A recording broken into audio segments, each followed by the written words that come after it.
02, we're going down. Hang on.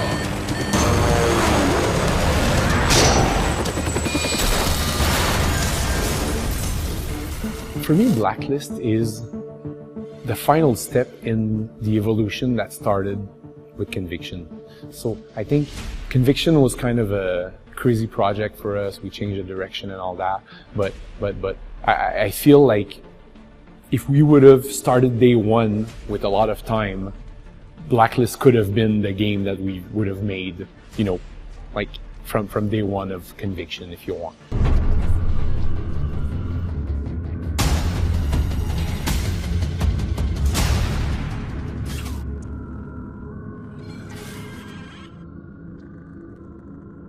We are using the Conviction engine, and I mean, you see the progress, right? Every single company, every time they iterate on a game, there really is a big, jump in quality in terms of what they do, and we're no different. Our goal since the beginning was to do something that felt like it was ripped from the headlines, that it could happen at any time. So the Blacklist is an ultimatum that a group of rogue nations send the U.S. Basically, they're saying, get your troops out of our countries, or we'll set up this series of escalating attacks on U.S. interests called the Blacklist. I don't know if it's irony, but I like this idea that the United States have the motto, united we stand, divided we fall, and we kind of apply it to the bad guys, right? So instead of being one country that doesn't have enough men or enough firepower to really cause anything significant to the U.S., there are a bunch of them, they band together. You know, a really believable threat combined with like engaging performance and true to life performances, I think are the main thing that, you know, make up for something that is scary and you believe in while you're playing the game. You have 7 days until the next attack. The choice is yours. We are the engineers. We wanted to make the biggest Splinter cell ever, so we wanted a story that would make Sam travel the world, right? And because we wanted to travel the world, we needed a headquarters that could be mobile, that could go anywhere at a moment's notice, right? That led to an early decision to have a playable hub. And you kind of need to make that decision early on and make a commitment to it early on because it's a huge investment, right? You're investing the resources of an entire team into creating a space where the player isn't really doing the things that Sam Fisher's doing most of the time in the game, right? It was important for us to have the opportunity to interact with your team, to make that a part of the story. And the Paladin is Fourth Echelon's headquarters. You go back to the Paladin between missions. And we wanted to make sure that you had moments where you could go to the characters and talk to them about whatever's happening, talk to them about the Blacklist, see whatever's happening in the story from their perspective, ask them questions. So that's just, you know, building on the storytelling and allowing one-to-one moments between the characters. Listen, Sam, we have a lot of work ahead of us. Thought maybe we should clear the air. History is history. The other part that I really like is with our customization system, you can upgrade the plane, and that upgrades it visually, and also, you know, it gives you a gameplay advantages. So, for example, upgrading the cockpit on the plane gives you access to a radar. It gives you radar options on the field. So there's all sorts of different things that you'll benefit from when you upgrade or spend time upgrading the plane. Killing in motion is interesting. It's not so much a feature as it is more like a philosophy that permeates everything that we've done. Max, our creative director, was really adamant since the beginning that anything that Sam can do in the game, he needs to be able to do in movement. And you want to be able to go from hand-to-hand on one enemy, firing on multiple enemies, sliding into cover immediately before anyone kind of gets a chance to catch up with you and put bullets in you, and then get around and flank them. So if you look closely at some of our animations in the game, you'll see that Sam, when you're taking down an enemy, Sam's always looking at his next target. His face or his gaze is always on the next target he's taking down.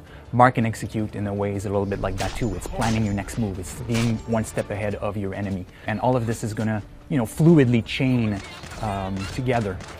It just makes the gameplay more comfortable. It makes it easier to be or to embody Sam Fisher through all of the different things you can do, and it looks cool.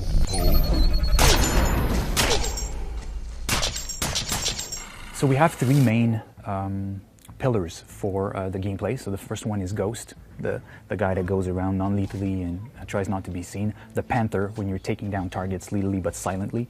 And we've got the Assault operative as well. It was really clear that we had these two. It wasn't super clear at the beginning, but the more we're reading, the more it became clear that we could like have these 3 boxes. And then the more we were talking about it, the more we're like, hey, what if we, design our enemies with the playstyles in mind? What if we design our gadgets with the playstyles in mind and make sure that everybody has something for their playstyle? And then at one point we just realized, let's plug our economy system directly into that. If you want to do everything well, you're not going to do any of it well. And what we wanted to do was really kind of focus on the things that make Splinter Cell great.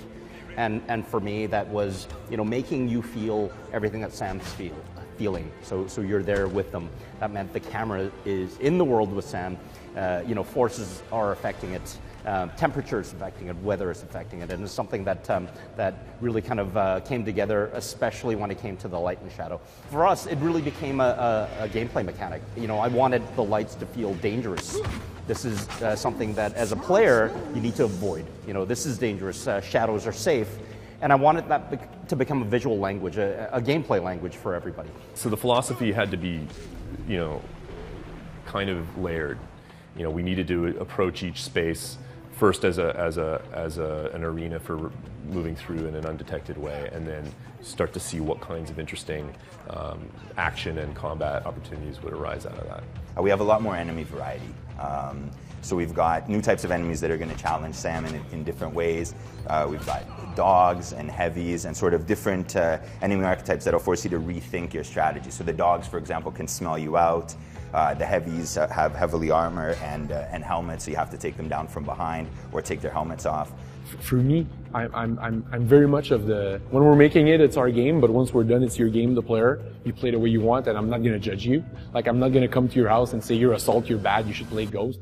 Man, you paid for it, have fun, it's yours, right? So we really made it that way. I mean, our economy system is preferring Panther and preferring even more Ghost. So you're going to be making more money if you play more Panther, and even more money if you play more Ghost.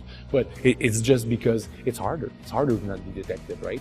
The game is beautiful when it's played Ghost or Panther. The feeling, the rush you get from thinking before acting is a great rush. It's probably what separates, a good stealth game, a good Splinter Cell game from other games, is that you really need to think before you act. You can play the entire game without killing anyone. You can play, we have an achievement in the game where you can do the old game non-lethally. But we have those set pieces where, the bad guys spin off, turn the wheels around, turns the things around a bit, and you have to improvise or deal with whatever they're throwing at you. And that's also part of, Sam Fisher's job, is to be the man who can deal with anything that can happen on the field. It's a natural evolution of the brand, and hopefully it's a game that's going to make a lot of people really happy. Let's move.